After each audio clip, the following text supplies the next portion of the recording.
Hello student, स्वागत है आप सभी का आपके अपने चैनल में। जैसा कि आप लोगों के बहुत सारे कमेंट्स आ रहे थे कि आपको सभी सब्जेक्ट्स का बीए फर्स्ट ईयर के सेकंड सेमेस्टर का वीडियो चाहिए, तो हम आपके लिए बैक टू बैक क्लासेस लेकर के आ रहे हैं कि बीए फर्स्ट ईयर का जो आपका फर्स्ट सेमेस्टर है उसके तो ऑलरेडी एग्जाम्स हो चुके हैं, तो सेकंड सेमेस्टर के बारे में हम डिस्कस कर रहे हैं आपका।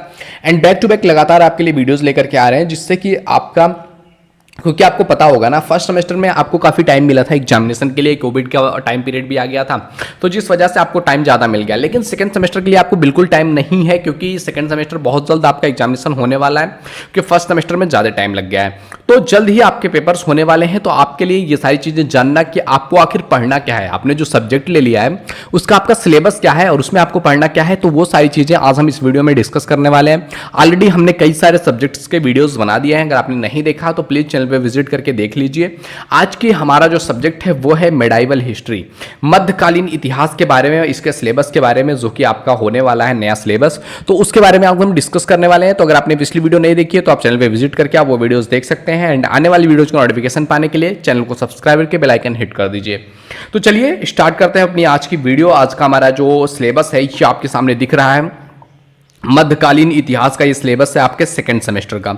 एंड आपका जो प्रश्न पत्र है मध्यकालीन इतिहास का, तो प्रश्न पत्र का नाम है आपका मध्यकालीन भारत का इतिहास। मध्यकालीन भारत का इतिहास कब से कब तक समझा जाता है, तो ये समझा जाता है 1206 ईस्वी से लेकर के 1757 ईस्वी तक।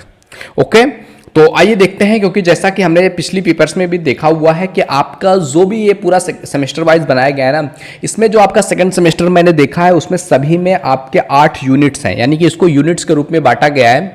इसमें 8 यूनिट्स में आपको डिवाइड किया गया है। तो इसमें देख सकते हैं पहली जो यूनिट है आपकी, वो पहला यूनिट है आपका प्रारंभिक तुर्क और खिलजी, यानी कि शुरुआत जो हो रहा है तुर्कों का आक्रमण भारत पर हुआ, खिलजी भारत में आए।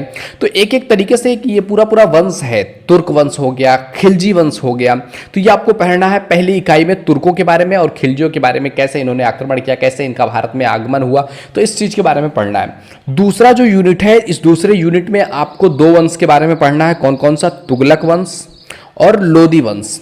इन 2 वंश के बारे में आपको पढ़ना है सेकेंड इकाई में। एंड इसके बाद आ जाता है आपका थर्ड इकाई, जिसमें आपको पढ़ना है मुगल। मुगल का जो टाइम पीरियड रहा है वो अपने आप में काफ़ी महत्वपूर्ण टाइम पीरियड रहा है, और मुगलों में आपको बहुत सारी चीज़ें पढ़नी है।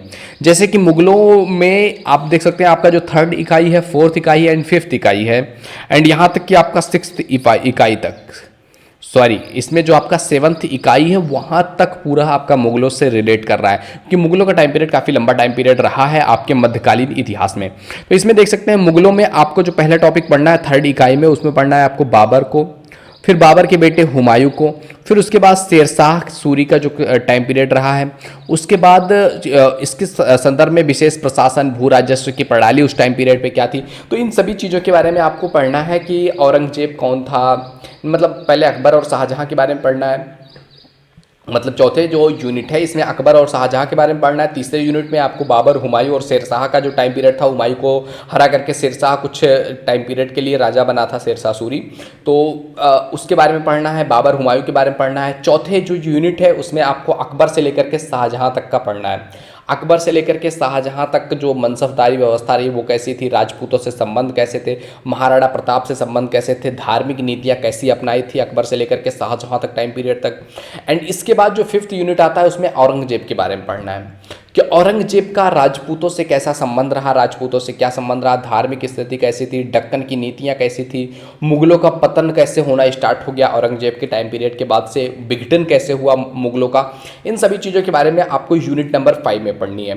एंड इसके बाद आ जाता है आपका यूनिट नंबर 6। यूनिट नंबर 6 आपको पढ़ना है कि शिवाजी के अधीन मराठाओं का उदय, यानी कि एक बार फिर से जो है हिंदुत्ववादी जो राजा थे या जो फिर आपका मराठा थे, वो शिवाजी के अधीन में आकर के इनका फिर से उदय होता है और फिर से ये एक बड़े राज्य बनाने की कोशिश करते हैं। तो इस टाइम पीरियड पे प्रशासन कैसा था शिवाजी का, राजस्व व्यवस्था कैसी थी, हिंदू पद जो पदशाही थी वो, उत्तरकालीन मुगल की अवधारणाएं क्या इसमें थी, तो इन सभी चीज़ों के बारे में आपको पढ़ना है 6 नंबर टॉपिक में।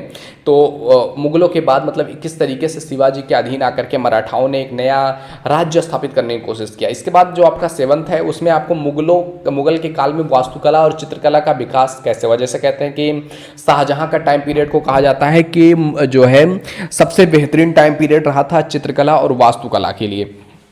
उसी टाइम पीरियड पे आपका लाल किला बनाया गया, उसी टाइम पीरियड पे आपका जो है ताजमहल बनाया गया। बहुत सारी जो है चीज़ें आपको मुगल काल से रिलेटेड मिल जाएंगी, आप कहीं भी उठा करके देख सकते हो। तो उन सभी में चित्रकला का विकास कैसे हुआ, वास्तुकला का विकास कैसे हुआ, इन टॉपिक्स पर बात करनी है। एंड इसके बाद जो 8th टॉपिक है, 8th यूनिट है, उसमें आपको भारत में सूफीवाद का विकास के बारे में बात करना है कि भारत में सूफीवाद का विकास कैसे हुआ, भक्ति आंदोलन में सूफीवाद का क्या महत्वपूर्ण योगदान रहा, उत्तर भारत में पुनः जो है सुदृढ़ीकरण करना, हिंदू मुस्लिम एकता को बढ़ावा देना, ये सारी चीज़ों में सूफीवाद का क्या महत्व रहा है, इसके बारे में आपको डिस्कस करना है 8th यूनिट में। तो इस तरीके से आपके मध्यकालीन इतिहास में 1206 से लेकर के 1757 ईस्वी तक के बीच में जो भी डायनेस्टीज आई इंडिया में, जो भी शासनकाल रहा, जो भी लोगों का लाइफ स्टाइल रहा, उन सभी चीज़ों के बारे में आपको इसमें डिस्कस करना है। तो ये था आपका मध्यकालीन इतिहास सेकेंड सेमेस्टर का सिलेबस। आई होप वीडियो तुम्हें पसंद आया होगा। वीडियो पसंद आया तो लाइक जरूर कीजिए। पहली बार चैनल पे आए please visit the channel. If you think it is valuable तो आप सब्सक्राइब भी कर सकते हैं। ओके मेरे दोस्त, तो मिलते हैं आपसे अगले वीडियो में। All the best for your exams. अगर आपके एग्जाम्स आ गए हैं और अब आप वीडियो देख रहे हैं, all the best for your exams. अगर आने वाले हैं तो भी आपके लिए ऑल द बेस्ट है। एग्जाम में जाइए एंड बेहतर अंक लेकर के आइए, यही हमारी आशा है आप लोगों से। आई होप वीडियो तुम्हें पसंद आया होगा। मिलते हैं आपसे अगले वीडियो में। Share to your friends. Thank you.